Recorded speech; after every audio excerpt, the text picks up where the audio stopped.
नमस्कार दोस्तों। दधीची देहदान समिति क्या करती है, इसका क्या कार्य है, इसमें क्यों लोग देहदान, नेत्रदान और अंगदान के लिए प्रेरित किए जाते हैं। दोस्तों, इसमें सबसे बड़ी जो एक कहानी है वो ये है कि दुनिया का कोई एक धर्म है जो सर्वश्रेष्ठ है, तो वो है आपके निर्मल कर्म, आपके अच्छे कर्म। और जो धर्म धारण करने लायक है वो है मानवता, और मानवता से ऊपर कोई मेरे को लगता नहीं है धर्म है। और इसी कारण से दधीची देहदान समिति पिछले 25 वर्षों से देहदान, अंगदान और नेत्रदान का कार्य कर रही है। और ये 25वें वर्ष पे हम आपको एक बार मुखातिब होना चाहते हैं और कहना चाहते हैं कि हम चाहते हैं कि पूरे देश में क्रांति के रूप में आप सबका सहयोग मिले और सबको ये जागरूकता हो कि यार ये क्या कार्य है। नेत्रदान का मतलब है कि अगर मैं जब संसार में जीऊं तो मैं देखूं और 100 साल तक अपने स्वस्थ शरीर के साथ सारे जो कार्य हैं वो पूरी तरह से स्वस्थ तरीके से सर्वश्रेष्ठ कर पाऊं। और जब मैं जाऊं तो ये शरीर मेरे साथ जला ना दिया जाए। इसकी जो आंखें हैं वो कम से कम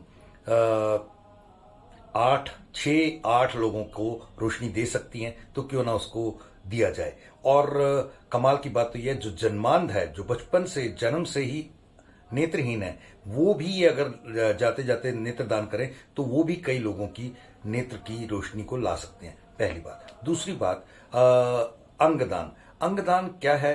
आप जाकर के बड़े बड़े अस्पतालों में किडनी, लिवर, हार्ट या और अन्य कई जो बहुत बहुत वाइटल अंग्स हैं, उनके अभाव में वियर एंड टियर या और जीवन शैली के कारण जो अंग का ह्रास होता है, उस ह्रास को रिप्लेस नहीं किया जा सकता। कोई भी मानव ने ऐसा अंग नहीं बनाया जो रिप्लेस करके डाला जा सके। तो इस सूरत में क्या है कि जो व्यक्ति जा रहा है उसके जाते हुए के अंगों के सदुपयोग से एक व्यक्ति कम से कम 8 लोगों को जीवन दे सकता है। 8 लोगों को जीवन।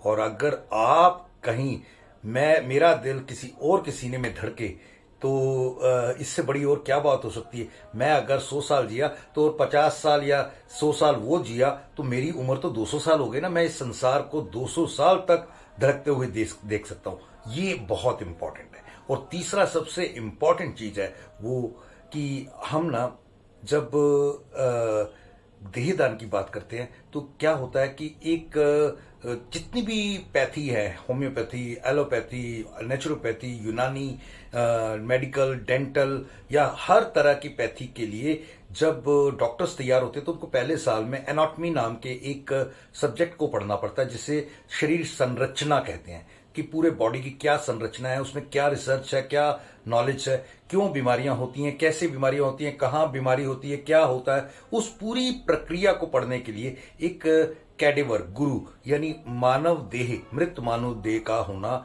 अति आवश्यक है। क्योंकि उसी के कारण से वो व्यक्ति जो डॉक्टर बनने वाला है वो बहुत बारीक अध्ययन कर पाता है, जो कि कहीं भी वर्चुअल आईटी या कंप्यूटर से संभव नहीं है। तो ऐसी सूरत में अगर एक व्यक्ति जाते जाते भी अपनी बॉडी को डोनेट करके जाए तो संसार को कितना बड़ा विज्ञान, कितना बड़ा रहस्य देके जाता है, ये अतुलनीय है।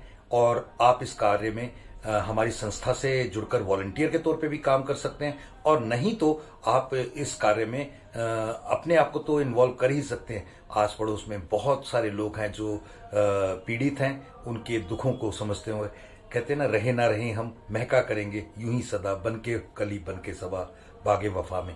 एक और बात है कि एक छोटी सी बात मैं कह के अपनी बात को समाप्त करता हूं। कहते जब एक इंसान मिट्टी है तो मिट्टी के क्या स्वरूप हो सकते हैं। मिट्टी को जब होना ही है मिट्टी, क्यों ना किसी के काम आए ये मिट्टी। जलाएंगे, दफनाएंगे, एहसास बॉडी कहाएंगे। रब ने मुफ्त बख्शी, रब के बंदों के काम आए ये मिट्टी, रब के बंदों के काम आए मिट्टी। नमस्कार।